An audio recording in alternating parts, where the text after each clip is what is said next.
అందం అంటే గుణం. అమ్మాయి నయుండి చెప్తున్నా, I don't want people to call me beautiful.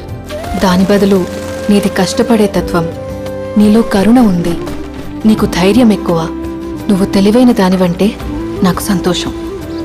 Address us by our qualities. MS Subbulakshmi అంటే భక్తి, అందం కాదు. మదర్ తెరెసా అంటే కరుణ, అందం కాదు. ఐన్ ర్యాండ్ అంటే తత్వం, అందం కాదు. సరస్వతి అంటే విద్య, దుర్గా అంటే ధైర్యం, గౌరీ అంటే తపస్సు, లక్ష్మి అంటే శుభం. ఇలా ఏ దేవతనైనా ఆమె క్వాలిటీస్ కోసమే పూజిస్తారు, ఆమె అందం కోసం కాదు.